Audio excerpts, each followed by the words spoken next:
সত্যিকার অর্থে একজন শিক্ষক যেভাবে ছাত্রদেরকে বোঝায় তিনি সেভাবে বোঝানোর চেষ্টা করেছেন। আমরা যদি এটা অনুধাবন করতে পারি তাহলে কিন্তু সমাজের সমস্ত বিশৃঙ্খলা, সমস্ত অন্যায়, অত্যাচার সবকিছু বন্ধ হয়ে যাবে।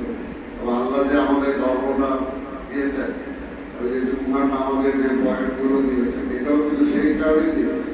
হুজুর বলেছেন আমরা অন্যায় করবো, ভুল করবো, আবার সেখান থেকে আমাকে সংশোধন দিতে হবে।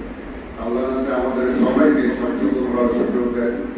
এবং আমি জানি যে হুজুর আজকে আমি আসছি বলে আমাকে উদ্দেশ্য করে কথা বলছে, সেগুলো আমরা রাজনীতিবিদ যারা আছি আমরা সেগুলো অবশ্যই অনুধাবন করার চেষ্টা করবো। সমাজে ভালোটা ভালো, খারাপটা খারাপ।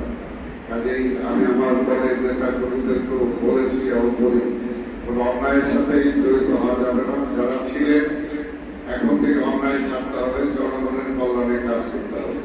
আমি আবার আমার জন্য দোয়া চাই, আমার নেত্রী খালেদা জিয়ার জন্য, আমার নেতা তারেক রহমানের জন্য দোয়া চাই, সারা বিশ্বে মুসলমানদের জন্য দোয়া চাই। আসসালামু আলাইকুম ওয়া রাহমাতুল্লাহি ওয়া বারাকাতুহু।